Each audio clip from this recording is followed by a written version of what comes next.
José Nevia, que es el fiscal federal en el juicio Escuelita 7.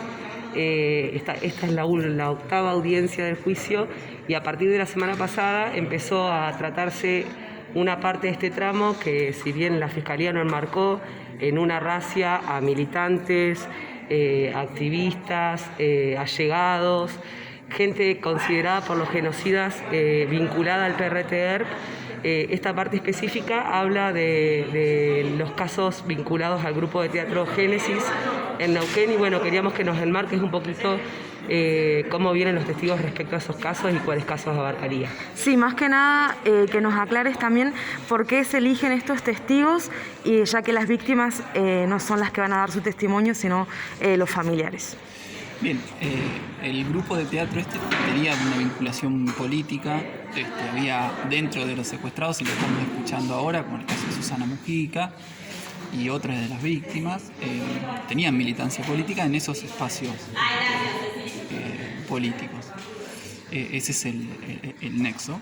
Lo que pasa que en el proceder de los militares, cuando se secuestraba, no solamente se secuestraba al que estaba señalado, sino a todo aquel que andaba alrededor, en las agendas, en las actividades, los familiares, etc. En este caso, por eso, Saltomaro, Villaverde, Mujica. Ahora vamos a escuchar el testimonio de Lucio Espíndola, que si bien no se juzga su caso acá, sí también fue secuestrado y fue torturado. Ese es el grupo de casos que en estos momentos se está tratando. Respecto de quienes están testimoniando, que son familiares y allegados y sobrevivientes también, pero en este caso escuchamos los hijos de Altomaro, de Villaverde, de Susana Mujica. Bueno, Susana está desaparecida, así que ya no puede contar lo que le hicieron. Y en el caso de Darío Altomaro, hay muchos sobrevivientes que están esperando hace 45 años para declarar, y hay otros que no pueden declarar, que pudieron declarar en algún momento y en estos momentos, digamos, pasar por ese trauma, no lo pueden hacer, y entonces la manera de reconstruir sus historias es a través de sus allegados, en este caso sus hijos, que recibieron historia directamente de sus papás, digamos. Por eso ahora es tan importante el testimonio de los hijos, porque aparte también ellos dan cuenta de otra dimensión de lo que se viene a rescatar en estos juicios, que no es solamente el hecho concreto del momento del secuestro, sino también las consecuencias de este proceso del terrorismo implantado desde el Estado. En este caso nos están hablando del exilio, que implicó el exilio, que implicó no tener una mamá, que implica no tener fotos con la mamá de uno, y todo ese doloroso tránsito en el exilio, en la vuelta, en no tener raíces. Hoy nos contaba Matilde y César la semana pasada de que en México son los argentinos y en Argentina son los mexicanos. Bueno, esa es la otra dimensión que dan cuenta estos testimonios, y por eso son tan importantes. Bien, como estamos hablando de juicios que son muy extensos, tanto por la cantidad de víctimas como por la cantidad de imputados. La Fiscalía, más o menos, ¿cuánto tiempo prevé de testimoniales en este juicio para estar llegando a una instancia de alegatos? Bueno, de acuerdo al cronograma más o menos que vienen trabajando con los diferentes testigos. Digamos que la pandemia modificó mucho la posibilidad de establecer una fecha más o menos cierta para saber. Nosotros en un principio apostábamos a llegar a mitad de año con los alegatos. Digo esto de la pandemia porque la virtualidad que se necesita para poder llevar adelante estos juicios. Hay testigos que vienen presenciales, como fue el primer testigo de París, como fue el caso de González, pero hay otros testigos que o por edad o por distancia, como en estos casos. Recién escuchamos a un testigo desde París, vamos a escuchar a alguien desde México ahora. La audiencia pasada escuchamos a alguien desde San Martín. Eso va a veces modificando los tiempos y alargando los tiempos.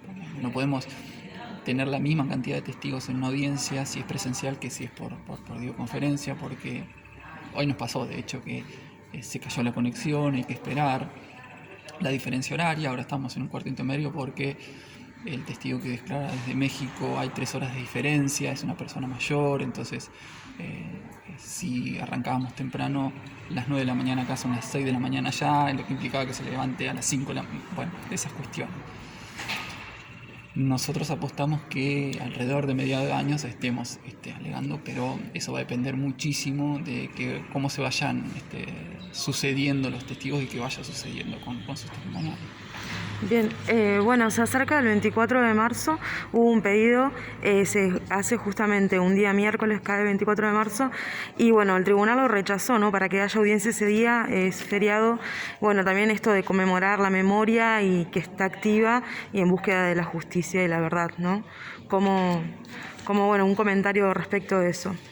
Sí, el cronograma de audiencias que había fijado el tribunal, si bien los testigos son convocados por la Fiscalía, los días y la extensión la fija el tribunal. Se fijó, si no me equivoco, desde el año pasado, todos los miércoles de toda la semana. Este año está la coincidencia que el 24 de marzo cae un miércoles. Nosotros de la Fiscalía propusimos también como algo simbólico, tener audiencias ese día. Finalmente, bueno, se decidió que no. Es entendible porque el tribunal en eso tiene que tener una postura distinta a la que las fiscalías o las partes creyentes pueden tener. Perfecto. Por último, bueno, estos primeros casos que están siendo tratados, ¿cómo valora la prueba que se ha generado la Fiscalía del general de los testimonios? Todos los testigos ratifican lo importante del testimonio en juicio. Todos los testigos, todos los testimonios que escuchamos nos agregaron cosas que no conocíamos. De hecho, hoy solicitamos de nuevos testigos que no sabíamos que podían tener la información y lo supimos a partir del testimonio de un testigo de la semana pasada.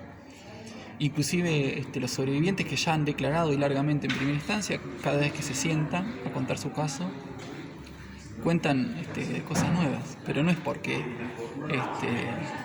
a veces el relato ayuda a rememorar, pero otra es, en primera instancia, la forma de registrar el testimonio acota el testimonio. No es lo mismo ahora como estamos hablando nosotros, que la palabra fluye mucho más que estar sentado y alguien tipeando en una computadora, pidiéndole por favor un segundito que tomo esto, y se hace más telegráfico eso, es como un telegrama. Y eso acota, el discurso, la historia que surge ahí es mucho más acotado que lo que escuchamos cuando vienen a declarar acá. Y eso da cuenta de la importancia de los testigos en el debate. La verdad que está surgiendo muchísima más información, confirmando lo que la hipótesis de la Fiscalía, pero también surgiendo mucho más información que nos sirve mucho para el momento final del alegato y de la acusación. Sí, en parte también está la defensa utilizando el mismo método que bueno, los genocidas en este caso, de prolongar más el juicio. La vez pasada también se le hizo un cuestionamiento a la defensa de que no está presente acá y que bueno, también es una manera también de dilatar este proceso, me parece. Sí, es complicado el momento que nos toca transitar. Ya los juicios vienen retrasados ya. Sí. Hace mucho tiempo. Sí, hoy la víctima decía que esperó muchos años. Son 35 años de esos hechos, se juzgan por pedacitos y entonces tenemos casos en donde, por ejemplo, hay víctimas de esta causa que declararon otras causas y no contaron su caso porque no se juzgaba su caso, sino que contaban los casos de los que ellos habían compartido cautiverio. Eso por un lado. Y a eso le sumamos esta situación de pandemia que realmente modificó y complica mucho llevar adelante cualquier tipo de juicio. Y esto mucho más, porque las víctimas y los familiares son personas de riesgo, son todas personas mayores. Yo creo que con buena voluntad y buen tino el tribunal buscó este mix que estamos teniendo ahora de presencial y virtual, con los problemas que eso acarrea, que se cae la conexión, que hay los cuestionamientos que muchas veces se plantean, que no es lo mismo estar presencial que de manera virtual, pero así todo es preferible que se haga un poco más lento, pero que ande, a que esté parado. Así que yo en eso veo con muy buenos ojos y celebro que inclusive en estas condiciones estemos haciendo el juicio y que las partes pongamos la buena voluntad, y el tribunal sobre todo, que tomó la decisión de llevar adelante. Bueno, José, muchas gracias. Seguro que en el transcurso del juicio vamos a volver a entrevistarte para seguir compartiendo la visión de la Fiscalía en este juicio. Bueno, muchas gracias a ustedes.